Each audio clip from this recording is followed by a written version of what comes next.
दोस्तों अब मैं एक जॉइंट वीडियो पेश करने जा रहा हूं कि जब हमने वीज़ा अप्लाई किया, वीज़ा कलेक्ट किया, उस वक्त हमारे एप्लीकेंट थे, उनका किस तरीके से प्रोसेस हुआ, कितना उन्हें सिर्फ टाइम लगा हमारे द्वारा वीज़ा प्रोसेस करने में।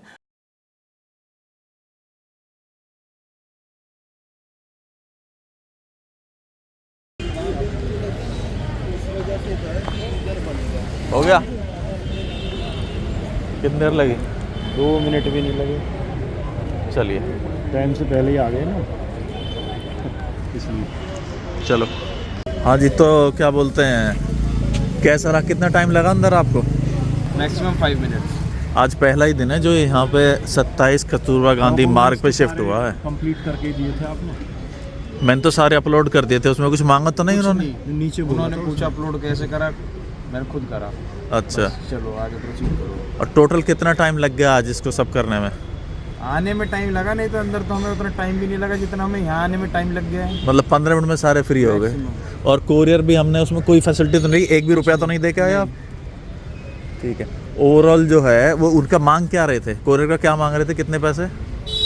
सिंगल कुरियर के सिर्फ हमें जो पासपोर्ट मिलेगा हाँ। उसके थे 1600-1700 इसमें लिख रही है पीछे। और हाँ, इसमें भी लिखा हुआ है वो चार्जेस। अच्छा।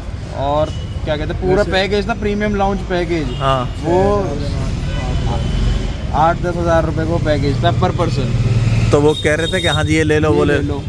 ये लिया तो नहीं कुछ भी, जैसे मैंने कहा था? नहीं, जैसे बस आपने ठीक बोला है। वैसे करा। उन्होंने बोला आए कलेक्ट करे फ्री टाइम में हाँ और ले जाओ। आप प्रीमियम हो या स्टैंडर्ड हो? हाँ। मिनिमम स्टैंडर्ड है, इधर से जाइए। ठीक है। और नहीं तो ऐसी मिनिमम 4-5 हज़ार का ये मिनिमम से मिनिमम बना देते। 8,000 का पैकेज था उसका। 8,000 पर पर्सन, 8,000 रुपये का। पैकेज था उसका। चलो, हम तो 15 मिनट में फ्री हो गए और 1 रुपये हम किसी को दे के नहीं आए। जो हमारा टाइम मिला, उन्होंने टाइम पे टोकन आ गया, टोकन नंबर का वेट करा, उन्होंने अनाउंस करा, अंदर गए, अंदर उसने डॉक्यूमेंट चेक करे, मैंने दोनों के दे दिए थे एक साथ। उसने बोला फिंगरप्रिंट्स लगाओ, थंब लगाओ। मेरे से 2-3 क्वेश्चन पूछे कि क्यों जा रहे हो, कहाँ जा रहे हो, मतलब ऐसे इनका कोई काम तो है नहीं पूछने का वैसे, पर चलो मुझसे ठीक है। पूछे, इनसे पूछे भी नहीं, इनके तो थंब और लगवाए फिंगरप्रिंट्स।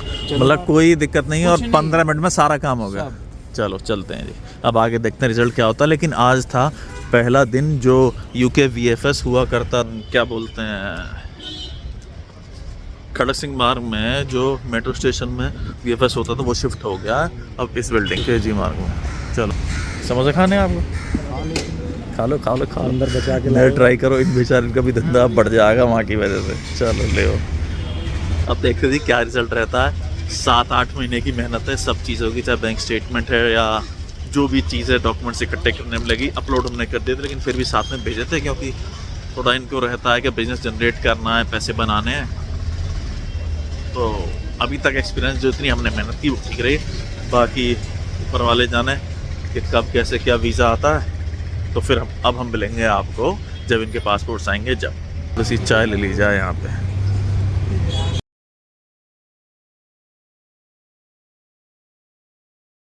पहला दिन था, अब जो है देखो भीड़ लग गई, लाइन भी लगनी शुरू हो गई। आगे चलो आगे चलो आगे चलो, ले आए? ठीक है, आप जाओ फिर। प्रूफ मांगा है मेरे को ड्रॉप कर दो जनपद। कुछ मांगा था? नहीं, कुछ भी नहीं मांगा। वो कॉपी देखी थी जो मैंने दी थी? हाँ, वो देख के अंदर जब ही तो भेजा था इन्होंने। आजा ठीक है, 300 रुपये और लग गए आजा इधर आजा। बैग के चक्कर में। आजा आजा। ये गए जी हमारे दूसरे एप्लीकेंट लेने के लिए। अब बताते हैं आज ये नई लूट की खबर बताओ। अब हमने कोरियर नहीं लिया जो पैसे बचा लें। कोरियर कितने का था? कोरियर था 5-6 हज़ार रुपये में सब चीज़ फैसिलिटी कुछ। अच्छा, कुछ पैकेज बेच रहे थे। पैकेज बेच अब आज किस तरीके से लूटा गया आपको? आज मुझे बैग के चक्कर में लूट लिया गया 300 रुपये से, और वो भी नॉन रिफंडेबल। अच्छा, मतलब नहीं तो बैग ले जाने में इनको कौन सी आफत आ रही थी? ये बैग ले जाने में ये आफत थी कि मेरे पास लैपटॉप था, तो लैपटॉप और pen drive not allowed sir. अच्छा, वैसे तो बैग ले जाते? हाँ, वैसे ले जा सकता तो था। 300 रुपये सिर्फ उस चीज़ के लिए? उस चीज़ के लिए लिए मेरे एक लैपटॉप के चक्कर में 300 रुपये लगे। Very good. और ये रहा जी इनका, दोनों का अप्लाई हुआ था इस साथ में, एक का पहले मिला एक की बाद में। पूछ लिया मैंने ऊपर जाकर उनसे। तो ये रहा जी, अभी ऊपर जा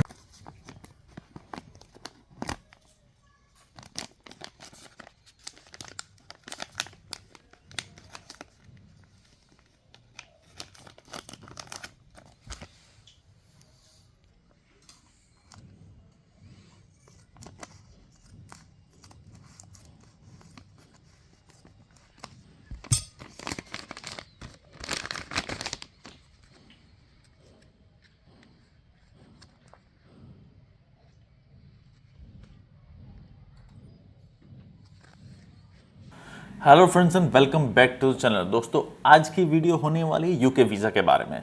दोस्तों एक बहुत ही अच्छा सक्सेस हमारा है और जो वीज़ा लगा है वो सिर्फ 21 साल के एक लड़के का जो कि स्टूडेंट हैं और कुछ भी अर्निंग उनकी नहीं है, कोई बिजनेस कोई सैलरीड नहीं है। दोस्तों अगर आपके डॉक्यूमेंट्स ठीक हैं, आप ठीक तरीके से मैनेज करते हैं तो यूके का वीज़ा बिल्कुल मुश्किल नहीं है। और यूके का वीज़ा इतना इंपॉर्टेंट है कि बहुत सारी तकरीबन कंट्रियाँ जो हैं वीज़ा ऑन अराइवल हो जाती है, जहाँ तक कि दुबई यूएई भी वीज़ा ऑन अराइवल हो गया है पिछले साल भर से, जिनके पास यूके का या शेंजन का वीज़ा वैलिड है। दोस्तों चलिए आखिरकार हम आपको ये प्रूव ही कर देते हैं कि 21 साल के जो लड़के उसका वीज़ा लगा है। दोस्तों ये पासपोर्ट दिखाना बड़ा मुश्किल हो जाता। मैं हालांकि इनका चेहरा भी आपको कोशिश करूँगा दिखाने को, डेट ऑफ बर्थ भी, कुछ आप मैच कर सकें। दोस्तों ये है फोटोग्राफ, नीचे अगर आप देख पा रहे हो तो ये डेट ऑफ बर्थ है, 2004 का इनका बॉर्न है और इनका जो है यूके का वीज़ा आया है। इनका पहले भी जो है हम स्पेन का वीज़ा लगवा चुके हैं जो कि बिल्कुल फ्रेश पासपोर्ट पे था। और दोस्तों ये रहा इनका यूके का वीज़ा। मैं कोशिश करूँगा सावधानी से आपको कुछ दिखा पाऊँ इसको, आप फ़ोटो जो है वो मैच कर लें तो थोड़ा आपको, क्योंकि हम पारदर्शिता रखते हैं कि जो भी हम आपको दिखा रहे हैं वो ठीक हो। ये इनकी फ़ोटोस आप देख सकते हैं। तो इनका वीज़ा आ गया है। दोस्तों यूके का वीज़ा बहुत इंपॉर्टेंट होता है। अगर एक बार यूके का वीज़ा आपने सही तरीके से अपनी प्रोफाइल को मैनेज करके लगवा लिया और आप सही से ट्रैवल करके वापस आ गए तो आपके लिए 50% आगे के वीज़ा के लिए, चाहे शेंजन हो या यूके, बहुत राह आसान हो जाती है। और अगर जहां आपका एक बार वीज़ा अटका, दोबारा वीज़ा लेने में बहुत मेहनत मशक्क़त करनी पड़ती है। असंभव कुछ भी नहीं, क्योंकि हम बहुत ज़्यादा जो केसेस हैंडल करते हैं ज़्यादातर वो रिफ्यूज़ल्स के ही करते हैं, चाहे वो शेंजन हो, कनाडा हो, यूके हो, टर्की हो, जापान हो। कोई भी वीज़ा हमारे लिए मुश्किल नहीं है रिफ्यूज़ल के बाद भी, लेकिन हाँ मेहनत उसके लिए बहुत करनी पड़ती है और थोड़ा टाइम भी लगता है। दोस्तों आखिर क्या ऐसे डॉक्यूमेंट्स थे जो हमने अपने इस एप्लीकेंट के लिए 21 साल के लिए लगाए जो उनका वीज़ा आ गया। दोस्तों पहले तो बात शुरू होती है शेंजन वीज़ा से। इनकी 1 साल से पहले हमने तैयारी की, उसके बाद शेंजन वीज़ा इनका आया, उसमें ट्रैवल भी कराए। मैं आपको दिखा देता हूँ, ये इनका शेंजन वीज़ा था, ठीक है। ये इनकी स्टैम्प से इन पे ट्रैवल भी करके आए, इनकी ट्रैवल हिस्ट्री भी बनाई, हम इनके साथ ही गए थे इनके ट्रैवल के लिए। उसके बाद इनकी 1 साल के लिए लगभग अगर कहें तो 8 महीने के लिए इनके पिताजी की, इनके फादर की जो इकोनॉमिक प्रोफाइल थी, इनके खुद के कॉलेज के डॉक्यूमेंट्स थे, उनको और मजबूत किया गया और ज़्यादा प्रूव किया गया। एक बेहतरीन कवरिंग लेटर बनाया गया, उसमें सारी चीज़ें बताई गई। इनके एजुकेशन के डॉक्यूमेंट्स, ये कहाँ पढ़ते हैं, क्या इनका कोर्स है, इनके पिताजी क्या इकोनॉमिक प्रोफाइल है, क्या फैमिली बैकग्राउंड है और क्या इनके असेट्स हैं, जो ये प्रूव हम कर पाएँ कि इनका भारत आना वापस अपनी कंट्री में तय है। दोस्तों लोग समझते हैं कि खाली अकाउंट में पैसे डाल दें, इनकम टैक्स रिटर्न दिखा दें और वीज़ा आ जाएगा। ऐसा कुछ भी नहीं है। आखिरकार हम यूके गवर्नमेंट को कोई पैसे देने जा नहीं रहे, हम एक लिमिटेड अमाउंट खर्च करने जा रहे हैं। हमारी जो बैंक स्टेटमेंट है बहुत ज़्यादा इंपॉर्टेंट रोल प्ले करती है किसी भी वीज़ा के बारे में और ख़ासकर यूके के बारे में। अगर आपकी ITR टैक्स पेड है तो भी, नहीं टैक्स पेड है तो भी कोई बात नहीं, लेकिन ये बहुत ही बारीकी से आपकी बैंक स्टेटमेंट से ये सारी चीज़ें मैच होनी चाहिए। दोस्तों उसके बाद इंपॉर्टेंट रहा कवरिंग लेटर। आपकी जितने भी चीज़ें हैं उनको एक बहुत ही ब्रीफली, एक छोटे से, एक अपनी सारी बातों को, आपके सारी अभी तक की लाइफ को, चाहे आपकी ट्रैवल हिस्ट्री हो, आपकी इकोनॉमिक्स हो, आपके असेट्स हो, आपके फैमिली बैकग्राउंड हो, चाहे आपकी पढ़ाई है, वो आपको बहुत ही छोटे शब्दों में इस तरीके से प्रेजेंट करनी है कि वीज़ा ऑफिसर लगभग आपके सामने बैठे और आप उनको अपनी सारी बातें बता रहे हैं, जो उनको इस तरीके से, हमको इस तरीके से प्रेजेंट करना है जो एक बारे में उनके छोटे शब्दों में सारी चीज़ें आपकी समझ में आ जाएं। दोस्तों डॉक्यूमेंट्स तो वही हैं, जैसे इनके फादर बिजनेस में थे तो उनका MSME रजिस्ट्रेशन हो गया, GST हो गया, उनके जो उनके बिजनेस की बैंक स्टेटमेंट्स हो गए, उनकी खुद की ITR हो गई, उन सब चीज़ों को तरीके से मैच करके हमने प्रेजेंट किया। लास्ट स्टेप जो है जी वो है VFS। दोस्तों हम जितने डॉक्यूमेंट्स होते हैं अपने, जिनको हम खुद मेहनत करके, चाहे कवरिंग लेटर हो गया, स्टेटमेंट्स हो गई, ट्रैवल हिस्ट्री होगी, उनको हम खुद जो है सेल्फ अपलोड करते हैं यूके के पोर्टल पे। कुछ दिन पहले हालांकि अफवाह भी आई थी कि अब यूके जो है आपको सारे के सारे डॉक्यूमेंट्स VFS में ही अपलोड करने होंगे, लेकिन वो बात गलत निकली और हमने उसी तरीके से सारे के सारे जो हैं डॉक्यूमेंट्स अपलोड किए थे VFS पे।